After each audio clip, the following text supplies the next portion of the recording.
नमस्कार विद्यार्थी मित्रांनो, आज आपण विज्ञान आणि तंत्रज्ञान भाग 2 मधील प्रकरण क्रमांक 1 अनुवंशिकता व उत्क्रांती या प्रकरणातील महत्त्वाचे प्रश्न उत्तरासह या व्हिडिओमध्ये अभ्यासणार आहोत. चला तर मग पाहूया. प्रश्न पहिला.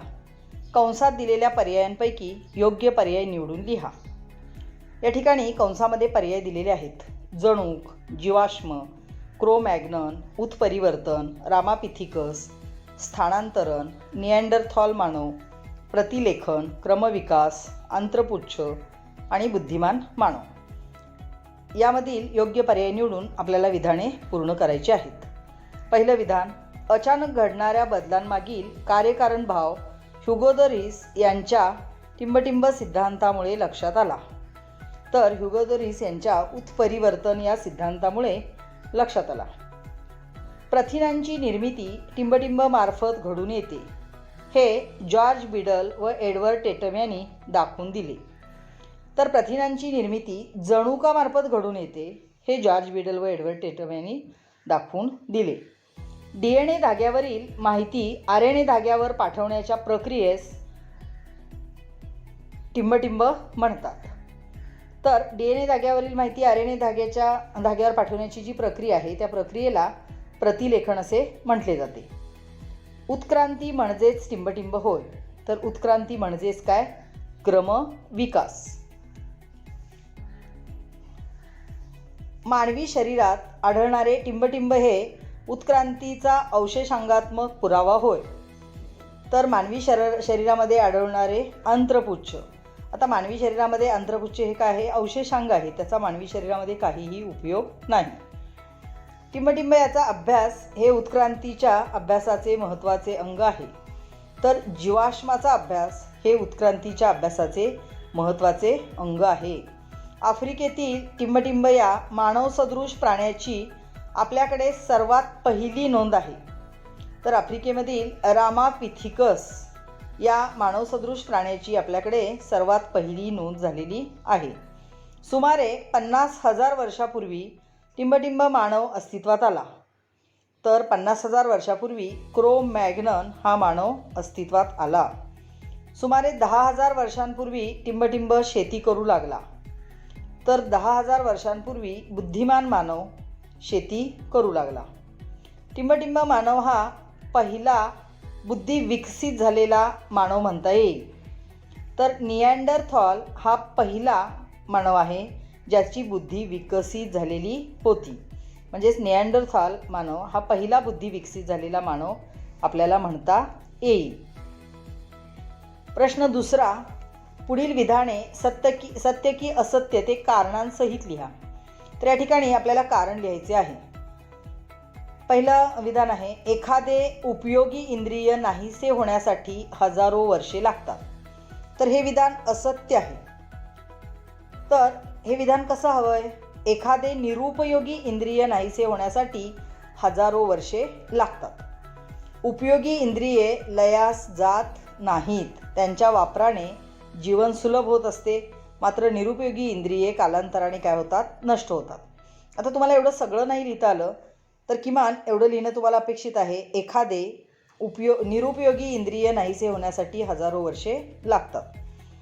दुसरं वाक्य आहे: रेडिओ कार्बन या शोधपत्रिकेत निबंध लिहिलेल्या डॉक्टर हरगोविंद खुराना यांना रसायनशास्त्रातील नोबेल पुरस्कार मिळाला. तर हे विधानसुद्धा असत्य आहे. रेडिओ कार्बन या शोधपत्रिकेत निबंध लिहिलेल्या विलार्ड लिवी यांना रसायनशास्त्रातील नोबेल पारितोषिक मिळालेले आहे. तर ते हरगोविंद खुराना यांना मिळालेले नसून विलार्ड लिवी यांना मिळालेले आहे. पुढील विधान: मध्यजीव महाकल्प या कालावधीत सर्वात जास्त सस्तन प्राणी आढळत होते. असत्य आहे हे विधानसुद्धा. मध्यजीव महाकल्प या कालावधीमध्ये सर्वात जास्त सरीसृप प्राणी आढळत होते. पृष्ठवंशीय प्राण्यांपासून हळूहळू अपृष्ठवंशीय प्राण्यांचा उद्भव झालेला दिसतो. असत्य. तर हे विधान उलट दिलेलं आहे. तर हे विधान कसं असायला हवंय पहा: अपृष्ठवंशीय प्राण्यांपासून हळूहळू पृष्ठवंशीय प्राण्यांचा उद्भव झालेला दिसतो. किमान एवढं तरी कारण लिहिणं तुम्हाला अपेक्षित आहे. उत्क्रांती होत असताना कमी विकसित अशा सजीवांकडून प्रगत सजीव निर्माण होतात. त्यामुळे अपृष्ठवंशीय प्राणी अगोदरच्या महाकल्पात होते त्यांच्यापासून पृष्ठवंशीय प्राण्यांचा उद्भव झालेला आहे. सक्षम ते जगतील असे सांगणारा नैसर्गिक निवडीचा सिद्धांत लॅमार्कने प्रसिद्धीस दिला. हे विधानसुद्धा असत्य आहे. सक्षम ते जगतील असे सांगणारा नैसर्गिक निवडीचा सिद्धांत डार्विनने प्रसिद्धीस दिलेला आहे.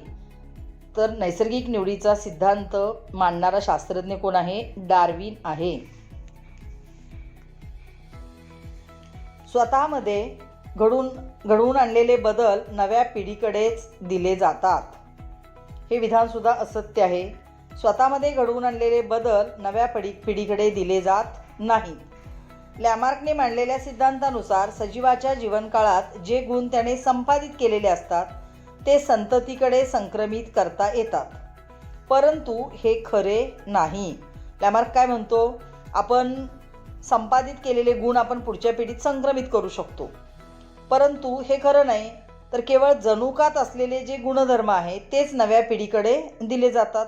संपादित गुणांचा अनुवंश प्रत्यक्षात होत नाही. म्हणजे तुम्हाला हे पूर्ण एवढं लिहिता नाही आलं तर स्वतःमध्ये घडवून आणलेले बदल नव्या पिढीकडे दिले जात नाहीत किंवा इथपर्यंत लिहिणे अपेक्षित आहे. मृत सजीवांच्या शरीरातील C12चा ऱ्हास ही एकच प्रक्रिया सतत चालू राहते. असत्य. शरीरातील C14चा ऱ्हास ही एकच प्रक्रिया सतत चालू राहते. C12 हा किरणोत्सारी नसतो, त्यामुळे त्याचा ऱ्हास होत नाही. मग C12चा ऱ्हास होत नाही तर ऱ्हास कोणाचा होतो? C14चा ऱ्हास होतो. प्रत्येक जातीतील सजीवांचा आहार, विहार, फलनक्षमता, समागम काळ इत्यादी दुसऱ्या जातीतल्या सजीवांपेक्षा भिन्न असतो. तर हे विधान सत्य आहे. प्रत्येक जातीतील वैशिष्ट्ये उत्क्रांतीमुळे ठराविक आणि दुसऱ्या जातीपासून भिन्न अशी निर्माण झालेली असतात. ताठ चालणाऱ्या आदिमानवाचा वावर केवळ आफ्रिकेतच असावा. तर हे विधान असत्य आहे. ताठ चालणाऱ्या आदिमानवाचा वावर आशिया खंडात, चीन आणि इंडोनेशियापर्यंत असावा असे मिळालेल्या जीवाश्मांवरून लक्षात आलेले आहे. 200 वर्षांपूर्वी औद्योगिक समाजाची सुरुवात झाली. हे विधान सत्य आहे. मानवाच्या मेंदूचा पूर्ण विकास झाल्यानंतर तो तंत्रज्ञान आणि विज्ञान हे रोजच्या जीवनात वापरू लागला. या अगोदर औद्योगिक समाजाची संकल्पना नव्हती. त्यामुळे 200 वर्षापूर्वी औद्योगिक समाजाची सुरुवात झालेली आहे. योग्य जोड्या जुळवा. या ठिकाणी संशोधक आणि त्यांनी लावलेले शोध दिलेले आहेत आणि त्यांच्या आपल्याला योग्य जोड्या जुळवायच्या आहेत. पहा त्यांची उत्तरे काय आहेत. ग्रेगर जोहान मेंडेल यांनी आधुनिक अनुवंशिकीचा प्रारंभ केलेला आहे. ह्युगो द रिस उत्परिवर्तनाचा सिद्धांत. वॉल्टर सटन नाकतोड्याच्या पेशीमधील गुणसूत्रे. मॅकलिन मॅककार्थी सर्व सजीवांमध्ये DNA हीच अनुवंशिक सामग्री आहे. हे मॅकलिन मॅककार्थी यांनी सर्वप्रथम शोधून काढलेले आहे. त्यानंतर या ठिकाणी उत्क्रांतीचे पुरावे आणि त्यांची उदाहरणे दिलेली आहेत. पहा, बाह्यरूपीय पुरावे, शरीरशास्त्रीय पुरावे, अवशेषांगे, पुराजीवविषयक पुरावे आणि जोडणारे दुवे. आणि उदाहरणे दिलेली आहेत. डकबिल, प्लॅटिपस आणि पेरिपॅटस, जीवांचे अवशेष आणि ठसे, माकड हाड आणि अक्कलदाडा, मानवी हात आणि मांजरीचा पाय, पानाचा आकार आणि शिराविन्यास आणि निरनिराळे भ्रूण. तर हे पुरावे आहेत, यांचे आपल्याला या उदाहरणांशी काय करायचे आहेत? योग्य जोड्या जुळवायच्या आहेत. तर पहा उत्तरे. बाह्यरूपीय पुरावे, पानाचा आकार आणि शिराविन्यास. शरीरशास्त्रीय पुरावे, मानवी हात आणि मांजरीचा पाय. अवशेषांगे, माकड हाड आणि अक्कल दाढा.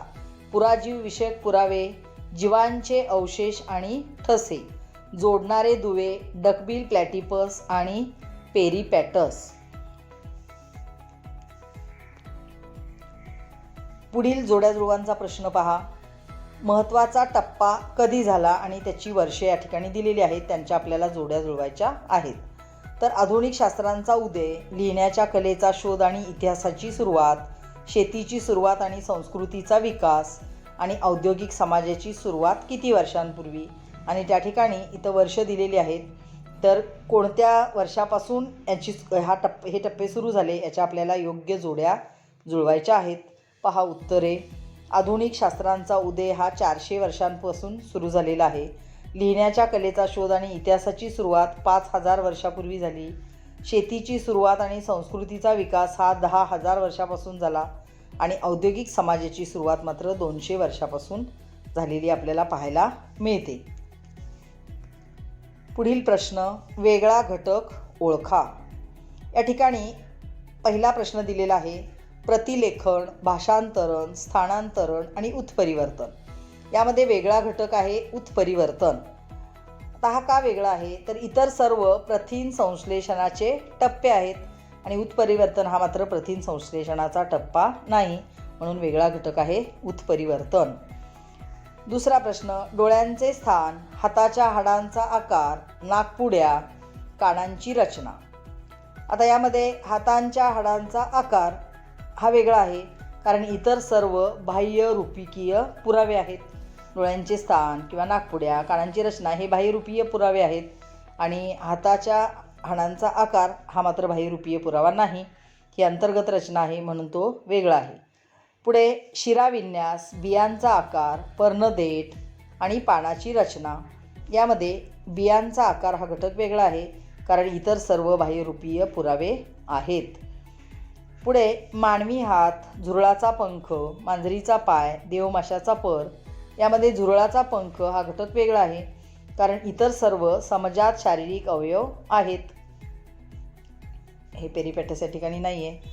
तर हे इतर सर्व जे आहेत ते समजात शारीरिक अवयव आहेत. मानवाचा हात, मांजरीचा पाय, देवमाशाचा पर हे समजात अवयव आहेत आणि झुरळाचा पंख हा मात्र वेगळा आहे, म्हणून तो वेगळा घटक आहे.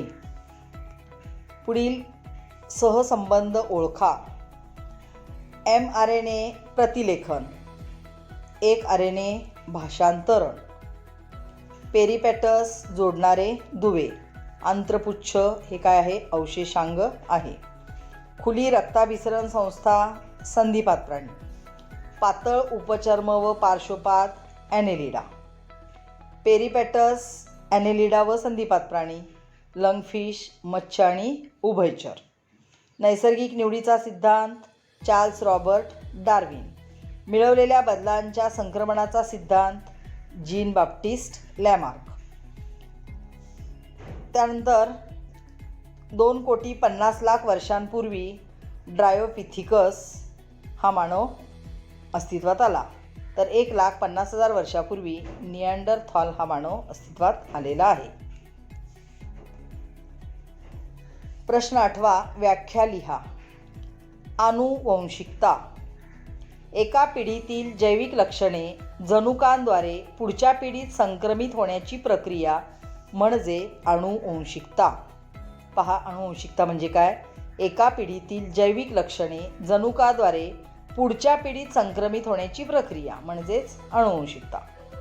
प्रतिलेखन, DNA वरील न्यूक्लिओटाइडच्या क्रमवार रचनेनुसार RNA तयार करण्याच्या प्रक्रियेला काय म्हटलं जातं, प्रतिलेखन.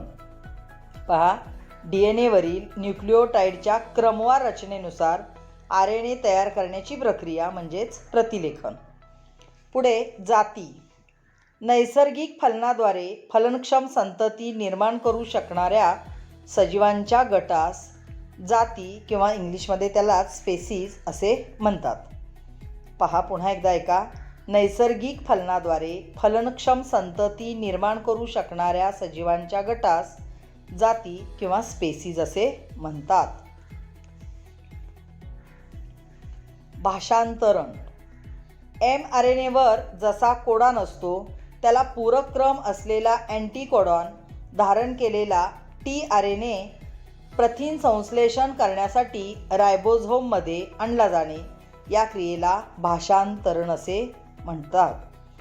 स्थानांतरण, mRNAच्या एका टोकाकडून दुसऱ्या टोकाकडे एक ट्रिपलेट कोडॉनच्या अंतराने रायबोझोम सरकत जातो. या क्रियेस स्थानांतरण असे म्हणतात. उत्परिवर्तन, जनुकातील एखाद्या न्यूक्लिओटाइडने अचानक आपली जागा बदलल्यावर जो लहानसा बदल घडून येतो त्या बदलाला काय म्हणतात? उत्परिवर्तन. प्रश्न 9. नावे द्या. सजीवामध्ये DNA हीच आनुवंशिक सामग्री असते हे सिद्ध करणारे 3 शास्त्रज्ञ. तर हे ओस्वाल्ड एव्हरी, कॉलिन मॅकलाइड आणि मॅकलीन मॅककार्थी या 3 शास्त्रज्ञांनी शोधलेले आहे.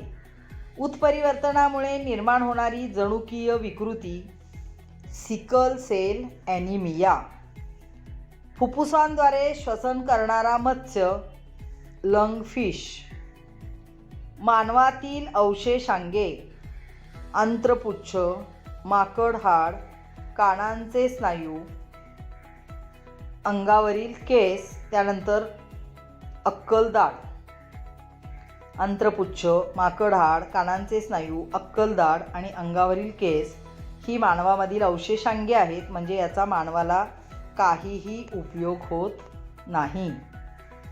मानववंश प्रवासातील महत्त्वाचे टप्पे. तर मानववंश प्रवासातील महत्त्वाचे टप्पे 9 आहेत. पाहते.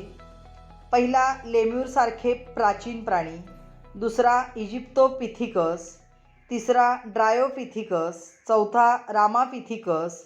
5 ऑस्ट्रॅलोपिथिकस. 6 कुशल मानव. 7 ताठ चालणारा मानव. 8 निअँडरथॉल आणि 9 क्रोमान्या किंवा क्रोमॅग्नन मानव. हे मानववंश प्रवासातील महत्त्वाचे टप्पे आहेत. व्हिडिओ आवडला असेल तर लाईक, कमेंट आणि शेअर करा. थँक्यू.